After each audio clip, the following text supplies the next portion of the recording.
A very warm morning to you and welcome to another edition of In the Paper, where we'll bring you stories from different newspapers within and outside Nigeria. I am Florence and with me on the program is INIOLUWA Adekoya. Good morning, Ini. Good morning, Florence. How are you doing? I'm good. Yeah, we shall be bringing you stories from this day newspaper, the cable newspaper, the Guardian newspaper, Daily Post newspaper from my end, and my colleague shall bring us stories from the Punch newspaper, the Oak newspaper, and the Nation newspaper. And with that, we drive straight into the headlines for today's In the Paper. You're listening to iPower 102.7 FM, and yes, the program is In the Paper.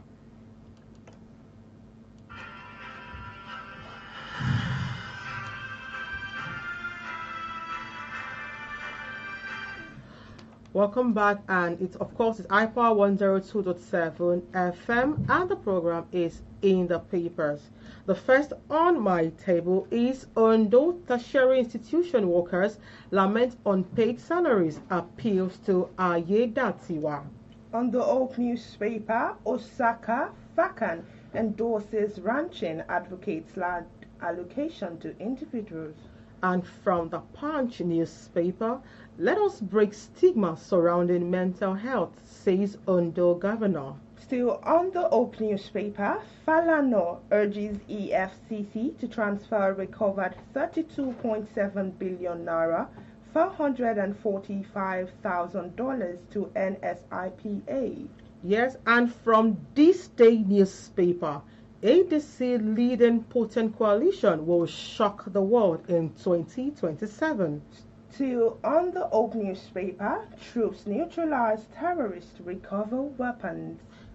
And in this day newspaper, Paradex Bank backs Lagos local government with strategic loans initiative. On the Punch newspaper, federal government shuts 22 illegal tertiary institutions.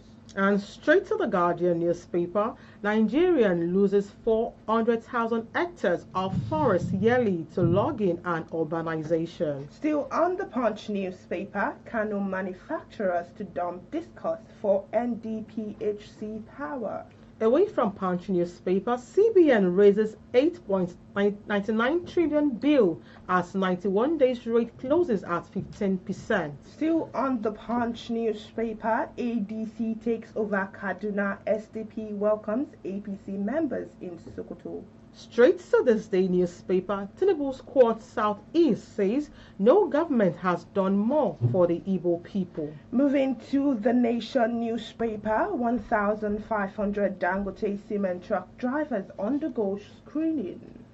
And the last on this day newspaper, Dansoro strategy pushes to boost maritime activity in eastern ports.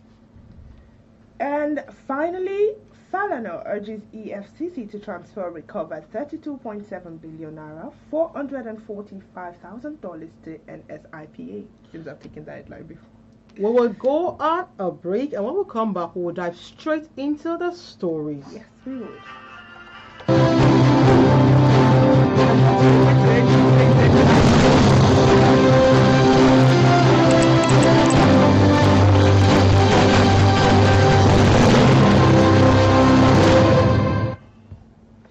Welcome back, and you're still on to In the Papers, coming to you from iPower 102.7 FM.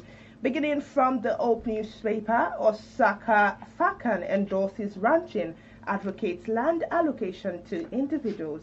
To the details, the Ondo State Agricultural Commodities Association, an affiliate of the Federation of Agricultural Commodities Association of Nigeria, has expressed strong support for the adoption of ranching in the state.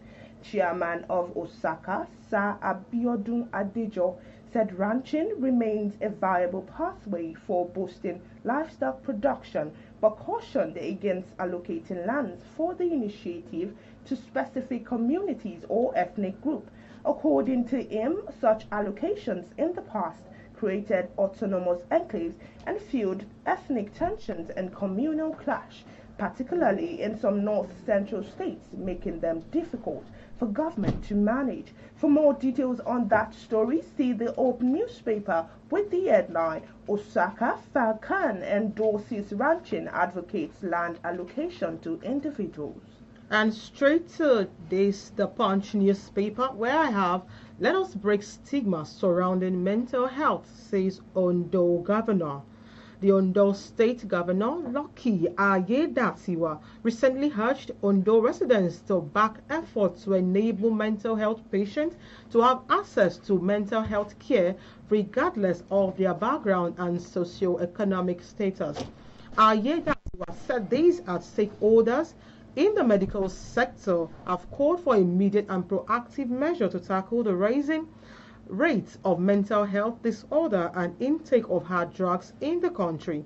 Speaking at the inauguration of the Mines Medical Specialist Hospital and Drug Rehabilitation Center recently, the governor said the neuropsychiatric facility in Ondo Town, Ondo State, was built by a medical doctor and former special advisor to the governor on health matters, Dr. Jibola Adelaye. It said the mission of the new medical facility was to provide quality and affordable mental health service to the people. For details of the story, see the Punch newspaper with the headline, Let us break stigma surrounding mental health, says Ondo governor. Still on the Open newspaper, Falano urges EFCC to transfer recovered 32.7 billion naira, $445,000 to NSIPA. To the details, senior advocate of Nigeria and human rights lawyer Femi Falana has called the Economic and Financial Crimes Commission to transfer 32.7 billion naira and $445,000 recovered from the officials of the Ministry of Humanitarian Affairs, Disaster Management and Social Development to the National Social Investment Program Agency for proper use. Falana disclosed this in a public statement issued recently through his Alliance on Surviving COVID-19 and Beyond forums.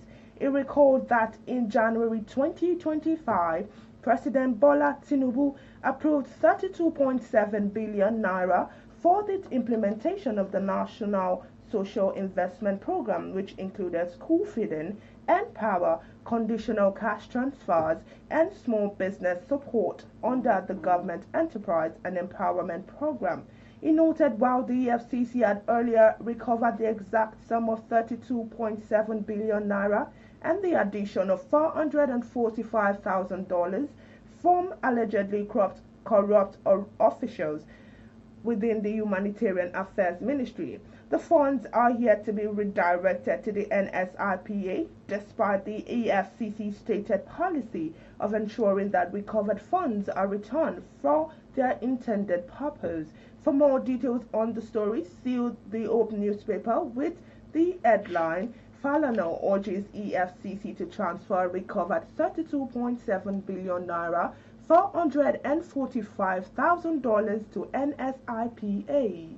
And straight to the Nation's newspaper, Ondo tertiary institution workers lament unpaid salaries, appeal to Ayedatiwa.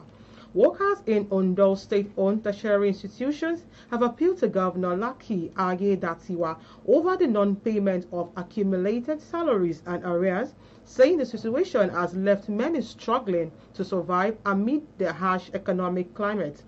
The workers drawn from Adekunle Ajashin University, Akungba Akoko, Olusegun Agagu University of Science and Technology, Okitipupa, University of Medical Science, Ondo, and Rufus Giwa Polytechnic, Owo, expressed their frustration in a recent interview.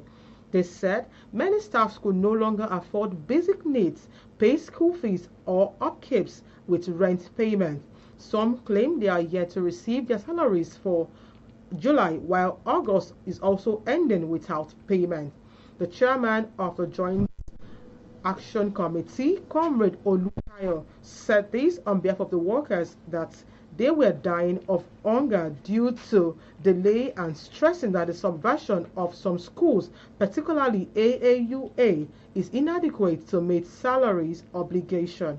For details of this story, see the Nation's newspaper with the headline Ondo Tertiary Institution Workers Lament Unpaid Salaries, Appeal to Ayedatiwa.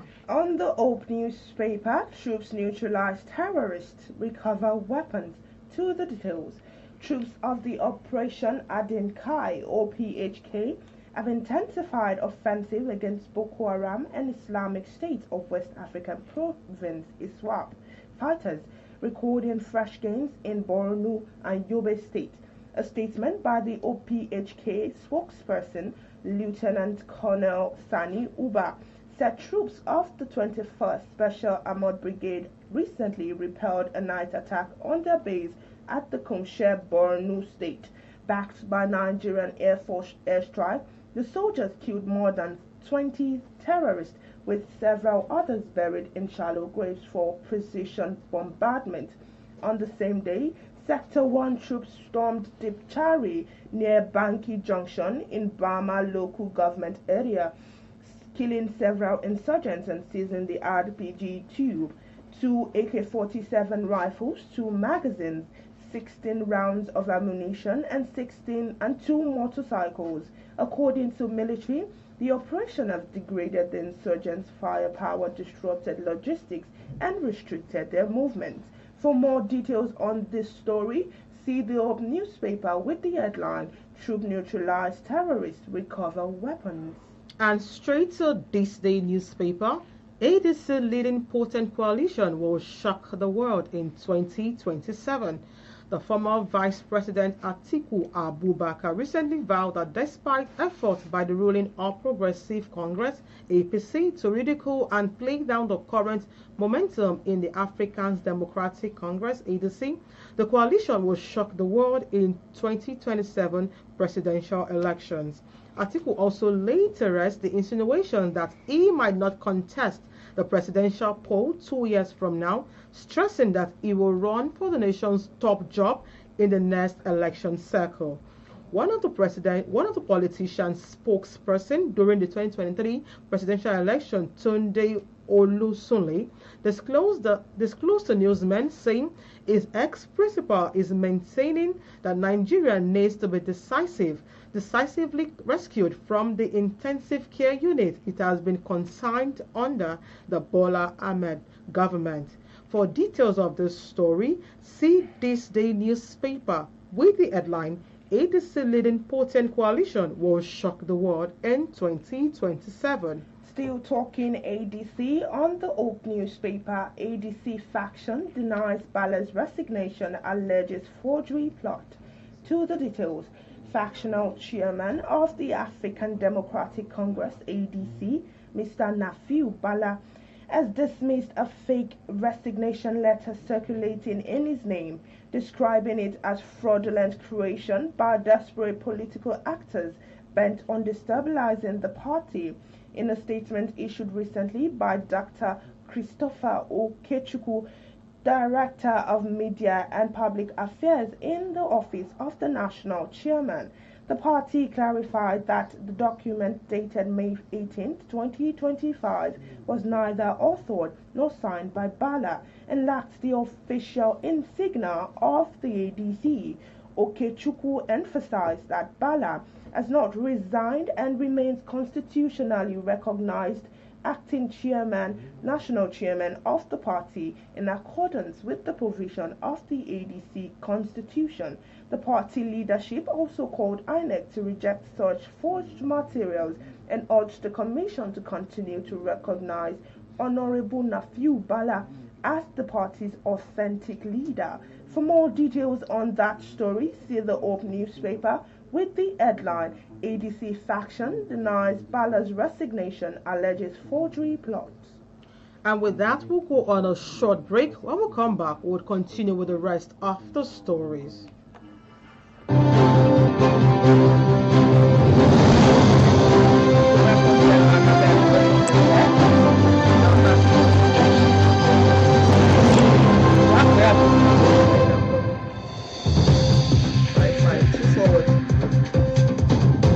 8165. 699. How much is the rest? Yeah, what time was that? Yeah. Glad to have you back. You're still listening to In the Papers coming from iPower 102.7 FM. For contributions on the stories that has been read out to you, you can call us on 08165524699. I repeat, 08165524699. And now moving to the Punch newspaper, where I've got this headline: Group endorses APC Senator for Bauchi governorship. To the detail. A support group within the All Progressive Congress in Bauchi State has endorsed the senator representing Bauchi South Senatorial District, Shehu Buba, to contest the 2027 governorship election. Speaking at the endorsement ceremony recently, the committee chairman, Aminu Damaliki, said the decision followed a careful assessment of the senator's track record. He said, and I quote, Shehu Buba, aside from his legislative responsibilities, has shown commitment to economic well-being of citizens in the state during economic hardship that followed the removal of fuel subsidy. He was the only lawmaker who supported the masses with food intervention. He has also shown interest in education of our children by providing scholarships both home and abroad. For more details on the story, the Punch newspaper has it with the headline: Group endorses APC Senator for Bauchi governorship. And straight to the Guardian newspaper, Nigerian loses 4,000 hectares of forest yearly to agricultural expansion, unsustainable logging, and rapid urbanization. This was disclosed by the Executive Director, Corporate Service, FEX Exploration and Petroleum Development Company Limited, Mr. Emmanuel Etomi, at a flag off of the Afforestation and Reforestation, Livelihood Enhancement and Carbon Sequestration Project organized by Nigerian Conservation Foundation in Bayelsa State. Etomi, who was there in the company of the Deputy General Manager, Anita Edo Osagi, said the situation is particularly crucial with data showing severe environmental challenges. He cited Global Forest Watch estimates that Nigeria has already lost about 70 to 80% of its original forest cover, warning that mangrove forests could disappear completely by 2050 without urgent actions. For details of this story, see the Guardian newspaper with the headline: Nigerian losses 4,000 hectares of forest yearly to logging and urbanization. And on the Punch newspaper, federal government shuts 22 illegal tertiary institutions. And now the details. The National Commissioner for Colleges of Education has uncovered and shut down 22 illegal colleges of education. This discovery was made during a crackdown on illegal colleges of education in the country. The NCE identified and shut down 22 illegal colleges of education operating across the country. President Bola Tinubu had recently urged the National Universities Commission and the National Board of Technical Education, also the National Commission for Colleges for Education, to weed out illegal higher institutions of learning in the country. For more details on the story, the Punch newspaper has it with the headline: Federal Government shuts 22 illegal tertiary institutions. And straight to this day newspaper, Tinubu's quote Southeast says no government has done more for the Igbo people. President Bola Tinubu at the weekend sought to support the people of the Nigerian Southeast region, stressing that no administration has been so good to the people from the part of the country than his government. Tinubu spoke on the occasion of celebration of the silver jubilee of the throne of the traditional ruler of the Amafeke community and the chairman of the Imo State Council of Traditional Ruler, His Royal Majesty Isi Okeke Eziudo II of Amafeke Asian Kingdom in Orulu local government. At the event, which held in the Eze Imo Palace, Owerri, Tinubu, who was represented by the Minister of Works, David Umahi, reiterated his unwavering commitment to inclusively economic prosperity for all sections of the nation. For details of the story, see this day newspaper with the headline, Tinubu's Court Southeast says no government has done more good for Igbo people. Still on the Punch newspaper, Kano manufacturers to dump discourse for NDPHC power, and now the details. Members of the Manufacturers Association of Nigeria in Kano State have indicated their readiness to bypass the utility companies in the state for direct power supply for the Niger Delta Power Holding Company, saying this will address the severe power challenges crippling local manufacturing activities in the state. This is according to the Managing Director, Chief Executive Officer of the Niger Delta Power Holding Company, Jennifer Adigije. She assured them of the company's willingness to partner with them to drive industrial growth, create jobs, and enhance socio-economic development of the country. Adigije, who was speaking during the recent visit of the 20-member delegation for the Manufacturers Association of Nigeria, Kano branch, to our office, also expressed NDPHCS's readiness to sell electricity directly to the manufacturers within the ambit of regulation and infrastructural capacity. For more details on the story, the Punch newspaper has it with the headline, Kano manufacturers to dump discourse for NDPHC power. Still on this day newspaper, CBN raises 8.99 trillion bill as 91-day rate closes at 15%. The Central Bank of Nigeria successfully raised an estimated of 8.99 trillion naira worth of treasury bill in 7 months of 2025 amidst growing investors' appetite for naira assets and the urge against double-digit inflation rate. The 8.99 trillion naira raise in 7 months of 2025 represents a 4.1% decline over 9.39 trillion raised in 7 months in 2024. The Treasury bill are typical issues by CBN to meet the government's short-term financial needs and are considered safe and low-risk investment. The CBN, in its government securities data, says it has raised an estimate of 13.3 trillion naira for Treasury bill in 2024, about 99.7% increase over 6.66 trillion naira raised in 2023.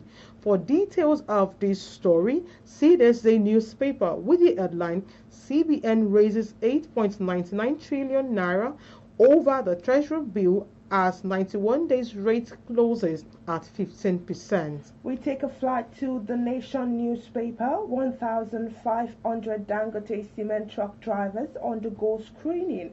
And to the details, no fewer than 1,500 truck drivers have undergone intensive screening to ascertain their mental, psychological, and physical fitness for safe driving. Group Managing Director of Dangote Cement PLC, Avin Pathak, confirmed this in a statement recently. The GMD, who explained the screening was mandatory for all drivers, said it had to be more intensive given the conditions of roads across the country. Pathak spoke with reporters after its presentation at the 2025 Annual Drivers Retreat held in Ilaro, Ogun State. He said, and I quote, "Every driver employed by Dangote Cement is required to undergo an intensive, rigorous, structured recruitment process that includes a valid driver's license, Class G, background verification of both the driver and their guarantors, comprehensive medical evaluation, including vision screening, eye test, blood pressure checks, BMI, body mass index, RBS, random blood sugar test, as well as our drug and alcoholic test." For more details on this story, check the Nation newspaper with the headline 1,500 Dangote cement truck drivers undergo screening. And with that, we've come to the end of another edition of In the Paper. Many thanks to you, our audience, for listening. I am Florence Barima and I am INIOLUWA Adekoya. good morning.